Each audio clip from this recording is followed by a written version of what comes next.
Hello, my name is Jared Ludlow, Publications Director at the BYU Religious Studies Center, your weekly resource for gospel scholarship.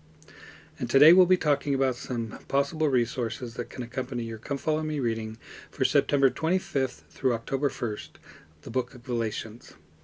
Both of these resources happen to be by the same author, Gay Strathern, a religion faculty member here at BYU. The first one is called Law and Liberty in Galatians 5 through 6. And obviously, as the title suggests, she focuses on the last two chapters of Galatians. And she begins her article talking about how members of the Church of Jesus Christ of Latter-day Saints believe in agency, or the right to make choices. But it's not enough that we have choice or liberty. What is really important is that we use that liberty to make the right choices in our lives. And that's one of the issues that Paul faces in this epistle, is making sure that the members of the church don't take their newfound freedom or liberty in Christ to just do whatever they want. And so this was an issue for the early Christian church, and we see it in various of Paul's epistles as they try to understand liberty in a Christian context. In other words, they struggled to understand what liberty they were afforded because of Christ and his atonement, and also how to use that liberty. So in the last two chapters, Paul identifies four important elements that help saints of all ages to understand the nature of their liberty. And these elements include the use of liberty in relation to the law, the Spirit, the principle of love, and the need to understand the relationship between our use of liberty and our need to follow the brethren. And so she begins her discussion of these four elements by first laying out the historical setting for Galatians and the tensions of the early church, including what Paul's opponents were teaching in Galatia that upset him and caused him to write this epistle. And then she goes through and talks about the relationship of liberty and agency to those four elements that I just mentioned. She concludes with this thought: Christian liberty does not come from an absence of law. It comes from willingly yoking ourselves to Christ. The difficulty comes when we refuse to give up our other yokes, as did Paul's opponents in Galatia. The yoke that they clung to was the law of Moses. In our day, our yoke, our law of Moses, is anything that prevents or impedes our total commitment to Christ and his gospel. In Gay Strathern's second article, Peter and Paul in Antioch, which comes from a Sperry Symposium volume, she looks at the first part, chapter 2 of Galatians, and particularly this interaction that Paul and Peter had in Antioch. The passage reads, "When Peter was come to Antioch, I, Paul, withstood him to the face, because he was to be blamed.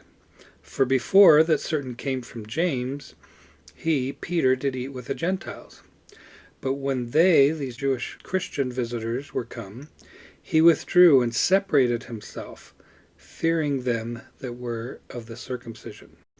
Now this passage is a difficult one. One of the reasons is, just as ancient saints were not comfortable with the public tension between Christianity's most prominent leaders, Peter and Paul, neither are modern saints today.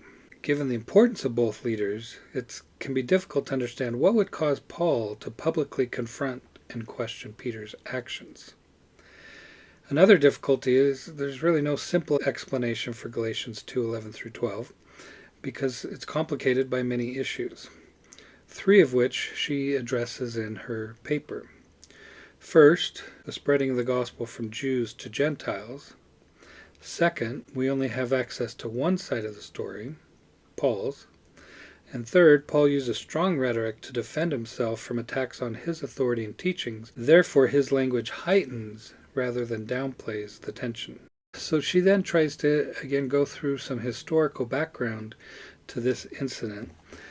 And she sees it chronologically fitting between sometime after the Jerusalem Council, which is mentioned earlier in Galatians 2, but most notably in Acts chapter 15, 1 through 11, but before the apostolic decree described in the latter part of Acts chapter 15, verses 12 through 21. And what she sees is, while the issue of circumcision for Gentiles had been decided by the Jerusalem Council, the issue of table fellowship, or eating between Jews and Gentiles, which is at the heart of the Antioch incident, had not been settled by the church. So she goes through some of these complications and trying to answer as best we can and understand this story. And particularly, remembering that this is coming from Paul and we don't have Peter's version.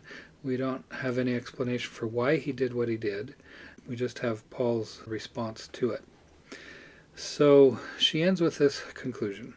The incident in Antioch is a reminder that history, even religious or sacred history, is rarely neat and straightforward.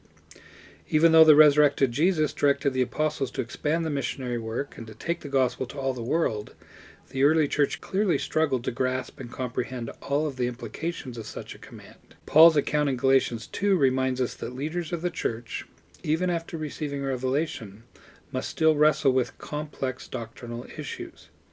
As Elder Bruce R. McConkie taught, even though Peter received a revelation and opened the door for missionary work among the Gentiles, there would yet be difficult doctrinal, administrative, and procedural problems to be solved.